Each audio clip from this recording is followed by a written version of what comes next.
Et toi Gilles alors?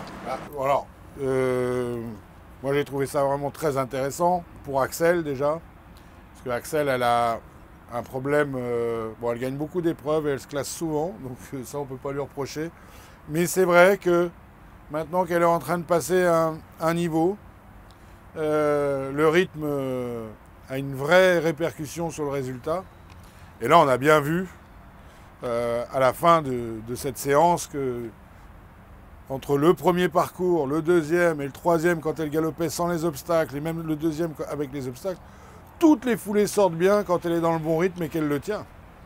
Donc il y a bien, l'équitation c'est bien une histoire de rythme, et l'important c'est de le trouver et de le tenir, comme pour les musiciens. Et là je crois que ça l'a beaucoup aidé, et que en tous les cas j'espère que ce rythme va s'imprégner en elle, et elle va pouvoir le donner à son cheval, puisque ça, d'abord, ça lui facilite la chose au cheval, ce qui est très important.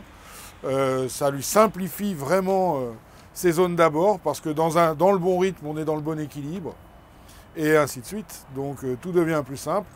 Et puis, dans cette séance, au-delà de la musique, on s'est rendu compte d'une chose qui est importante, c'est que quand on travaille au galop, entre les obstacles ou quand il n'y a pas d'obstacles, c'est de galoper utile. C'est-à-dire de mobiliser son cheval mentalement et physiquement pour qu'il soit prêt au cas où un obstacle survient. Parce que je vous rappelle que les chevaux sont des fuyants et qu'ils doivent pouvoir réagir à tout moment pour sauver leur peau. Eh bien, ils doivent être prêts mentalement et physiquement, les plus prêts, les plus souples, les plus agiles, les plus félins resteront en vie sur la terre, pas les autres dans la nature en fait. Donc le travail du cavalier, c'est d'essayer de l'assouplir, de le mobiliser et de lui redonner sa vraie nature, qui est celle d'être prêt à franchir un obstacle ou l'éviter, tout simplement. Super. Voilà, c'était génial. Merci Thomas. Ouais, on s'est régalé. Merci Thomas, merci Axel, merci Gilles.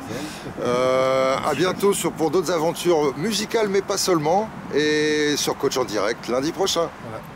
Au revoir.